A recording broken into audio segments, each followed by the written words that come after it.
নমস্কাৰ, মই কৃষ্ণমণি চুতীয়া। আজি 4টা দিন আপোনালোকে জানে যে অসমৰ প্ৰতিভাৱান এজন কণ্ঠশিল্পী আমাৰ মাজৰ পৰা হেৰাই গ'ল, ৰাজীৱ হদিয়া। আৰু আজি তাৰ গাঁৱৰ ঘৰলৈ আহিছিলোঁ, টুপচিঙা সেই গাঁওখনলৈ। 2011 চনতেই ৰাজীৱ হদিয়াই ৰাতিপুৱা এটা বেগ লৈ প্ৰায় 5 মান বজাত মোৰ ৰাজগড়স্থিত গুৱাহাটীৰ বাসগৃহত উপস্থিত হৈছিল। আৰু সেইদিনাই মই তাক সুধিছিলোঁ যে তোৰ ঘৰ ক'ত। তেতিয়া সি কৈছিলে যে মোৰ ঘৰ হদিয়াত, বহুত ভিতৰত বুলি কৈছিলে। আৰু সি মোক কৈছিলে তাৰ নাম ৰাজীৱ গগৈ। আৰু সেই 2011 চনৰ শেষৰ ফালে তাক মই ৰাজীৱ হদিয়া নামেৰে ৰাইজৰ মাজলৈ আগবঢ়াই দিছিলোঁ। সি এটা খুব প্ৰতিভাৱান কণ্ঠশিল্পী আছিল, খুব ভাল চিন্তাৰ এজন ব্যক্তি আছিল। মোৰ ৰাংঢালী পৰিয়ালৰ আটাইতকৈ মোৰ প্ৰিয় আছিল এই ৰাজীৱ হদিয়া, কাৰণ তাক আমি বৰ অকালতে হেৰুৱালোঁ। আৰু হেৰুৱাই মই আজি 4 দিন একদম বাকৰুদ্ধ হৈ আছিলোঁ। আজি ইমান দিনৰ পিছত আপোনালোকৰ মাজলৈ আহিলোঁ এটা কাৰণেই যে সেই 2011 চনতে কোৱা সেই তাৰ গাঁওখনলৈ আজি আহিলোঁ। আৰু আজি আহি দেখিলোঁহি যে ইমান ভিতৰুৱা অঞ্চলৰ পৰা সি গৈ মোৰ সেই গুৱাহাটীৰ ঘৰখন পাইছিলগৈ। আৰু সেই গুৱাহাটী ঘৰখনলৈ লৈ যোৱা মানুহটোৱে হৈছিলে ঋতুৰাজ বুঢ়াগোহাঁই, ঢলা ঋতুৰাজ বুঢ়াগোহাঁই। 2011 চনতে ঋতুৰ ৱাইফৰ ডাঙৰ মোমায়েকৰ ল'ৰা আছিল ৰাজীৱ হদিয়া। আৰু সি মোক কৈছিলে যে ককাই, ল'ৰা এটা আছে হদিয়াৰ, ৰাজীৱ গগৈ, বৰ ধুনীয়া গান গায়, গান লিখেও, গতিকে আপোনাক তাৰ ওচৰলৈ মই পঠাইছোঁ। এদিন দুদিন কৰি 3টা দিন সি নাইট ছুপাৰৰ টিকেট কাটিও কেঞ্চেল কৰে, সদায় কোনো দিন নাযায়। অৱশেষত গৈ 2011 চনত সি মোৰ ঘৰ পাইছিলগৈ। প্ৰায় 2টা বছৰ আমি একেলগতে আছিলোঁ। আৰু তাৰপিছত আহি সি তিনিচুকীয়াত নিগাজিকে থাকিবলৈ ল'লে, বিয়া বাৰু পাতি। মই তাক কৈছিলোঁ যে আৰু 2টা বছৰ তই আমাৰ লগত একেলগতে থাক। কিন্তু মই আজি তাৰ গাঁৱলৈ আহি এটা উপলব্ধি কৰিলোঁ, আৰু তাৰ মৃত্যুৰ পিছত মই এটা কথা উপলব্ধি কৰিলোঁ যে মই সামাজিক মাধ্যমেই হওক বা প্ৰচাৰ মাধ্যমেই হওক ৰাজীৱ হদিয়াক মৃত্যুৰ পিছত যিমান প্ৰচাৰ কৰিছে, তাৰ মৃত্যুৰ বাতৰিটো বহুত বহল প্ৰচাৰ হৈছে। ভালেই লাগিছে, কিন্তু জীয়াই থকা অৱস্থাত তাৰ যদি প্ৰতিভাখিনি তেনেদৰে প্ৰকাশ পালেহেঁতেন বা প্ৰচাৰ হ'লহেঁতেন, মোৰ আৰু ভাল লাগিলেহেঁতেন। মই তাক খুব কম সময় মোৰ লগত পালোঁ, কাৰণ সি বিয়া বাৰু পাতি তিনিচুকীয়াতে থাকিবলৈ ল'লে। আমি টেলিফোনতে কথা হৈ থাকোঁ। এইকেইদিন খুব সঘন যোগাযোগ আছিল বছৰৰ শেষৰ ফালে তাৰ লগত। আৰু ৰাংঢালী ৰিলিজৰ দিনাও সি এটা শুভেচ্ছা বাণী আপোনালোকলৈ পঠিয়াইছিলে, মই মোৰ পেজৰ জৰিয়তে আপোনালোকলৈ পঠাইছিলোঁ। সি আটাইতকৈ আনন্দিত হৈছিল ৰাংঢালী 25টা বছৰ যে অতিক্ৰম কৰিলে।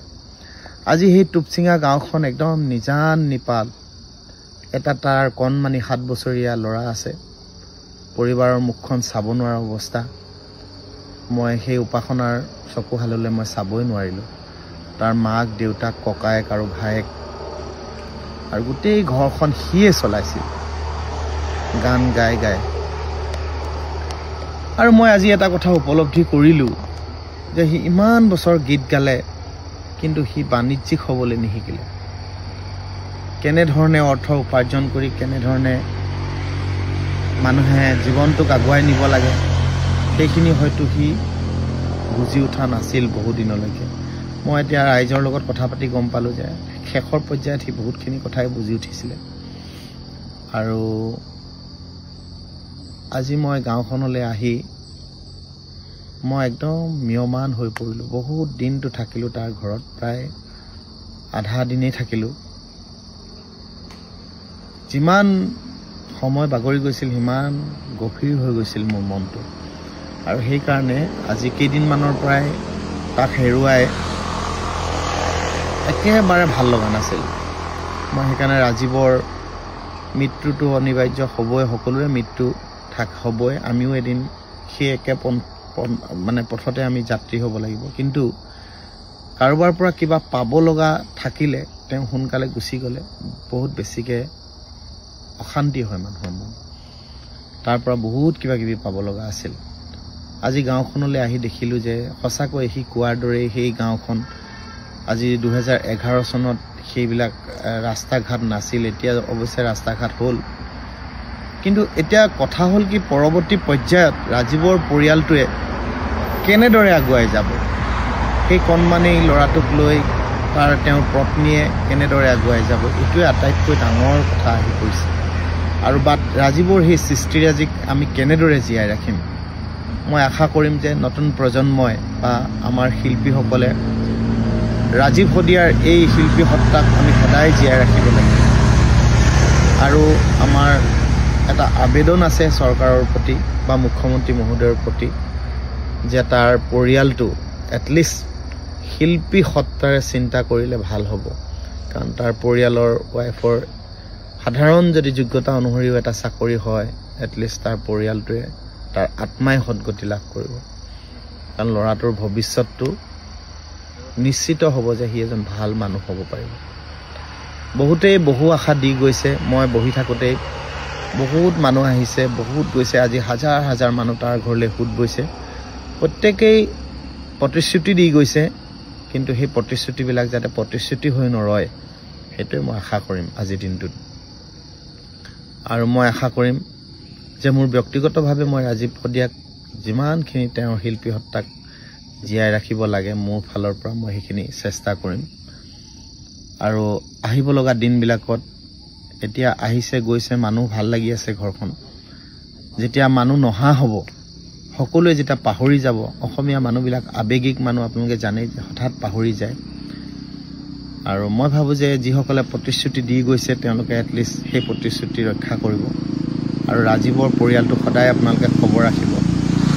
আৰু চৰকাৰৰ প্ৰতি মোৰ এটা বিনম্ৰ অনুৰোধ, শদিয়াবাসীৰ প্ৰতিও মোৰ এটা অনুৰোধ, শদিয়াৰ যিসকল সামাজিক ব্যক্তি যিসকলে ৰাইজৰ লগত লাগি থাকে, বিভিন্ন দল সংগঠনৰ প্ৰতিও মোৰ অনুৰোধ যে ৰাজীৱ শদিয়াক সদৌ অসম ছাত্ৰ সন্থাই কৈছে যে এটা প্ৰতিমূৰ্তি ৰাজীৱ শদিয়াৰ হ'ব। এইটো খুব ভাল লাগিলে শুনি।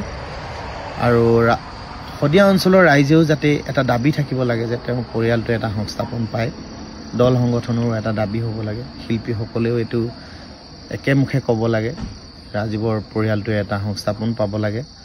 আৰু মুখ্যমন্ত্ৰী মহোদয়লৈও আমি শিল্পীসকলৰ পৰা আমি এটা অনুৰোধ জনাইছোঁ ব্যক্তিগতভাৱেও, যে অসমৰ বৰ্তমান মুখ্যমন্ত্ৰীগৰাকী হৈছে আমাৰ সাংস্কৃতিক, বৌদ্ধিক আৰু আধ্যাত্মিক সকলো দিশৰ পৰাই তেওঁ অসমৰ মানুহৰ সহৃদয়ত আছে। আৰু সেইকাৰণে নিশ্চয় ৰাজীৱ শদিয়াৰ এই পৰিয়ালটোৰ কথা এবাৰ হ'লেও ভাবিব মুখ্যমন্ত্ৰী মহোদয়। আৰু অনাগত দিনত ৰাজীৱ শদিয়াৰ এই পৰিয়ালটোক এটা সংস্থাপন পোৱাৰ আশা কৰিম আমি। মনৰ কথাখিনি কাকনো প্ৰকাশ কৰিম বুলি ভাবিয়েই এই কথাখিনি সকলো ৰাইজৰ লগত একেলগে কথা পাতিব বিচাৰিলোঁ যে আপোনালোকৰ অনুভৱবিলাক কেনেকুৱা, আৰু আপোনালোকেও কি কৰিলে ভাল হয়, আপোনালোকৰ ভাল দিহা পৰামৰ্শ আমাক দিব। আৰু যাতে কোনো শিল্পীয়ে এনেদৰে খুব কম দিনৰ মাজতে আমাৰ মাজৰ পৰা হেৰাই নাযায়, সেইটোৱে ভগৱানৰ ওচৰত প্ৰাৰ্থনা কৰিম। কাৰোবাৰ পৰা কিবা পাব লগা থাকিলে কোনোবা সোনকালে হেৰাই গ'লে বেয়া লাগে। সেইকাৰণে মই সকলো ৰাইজক এটা অনুৰোধ কৰিছোঁ যাতে ৰাজীৱ শদিয়াৰ এই পৰিয়ালটিক কোনেও যাতে পাহৰি নাযায়, তাৰ প্ৰতি মোৰ এটা বিনম্ৰ অনুৰোধ থাকে। ধন্যবাদ।